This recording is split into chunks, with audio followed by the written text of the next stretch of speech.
Hey, back with another Backstage story. This one isn't really funny, but it is an unusual experience during a rehearsal I had.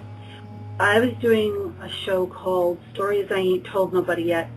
And it's this great book, and it's just a bunch of sort of monologues and a few two-person scenes.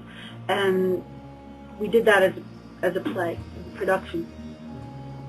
And I kind of have a reputation, or at least I used to anyway. If you want to make them cry, cast Tony. So I got this part. Basically, it was a woman talking about her abusive relationship. And the way the director set it up, he had me sitting in the middle, and then women seated on either side of me, sort of in a V. And we went with the approach that this was like a support group or a group therapy kind of thing, and I was telling it. So we were in rehearsal, and people in the other sketches and monologues are wandering around doing different things, and there were a couple people visiting in the audience, and the director, one of the women who had auditioned but didn't get a part, was there with her like 8 or 9-year-old son.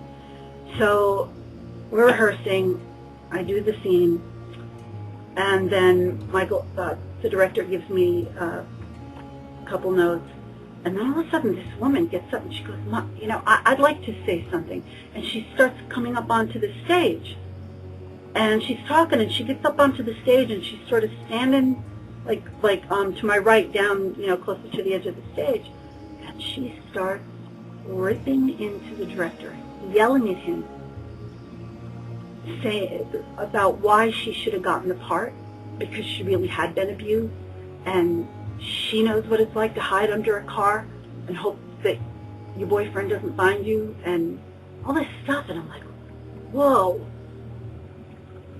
It was just really surreal.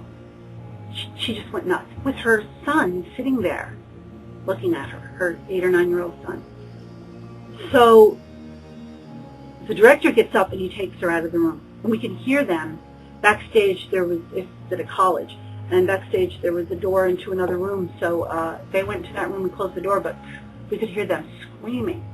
And some of the people sort of all went over to the kid and sort of distracted him and talked to him, and we're doing stuff.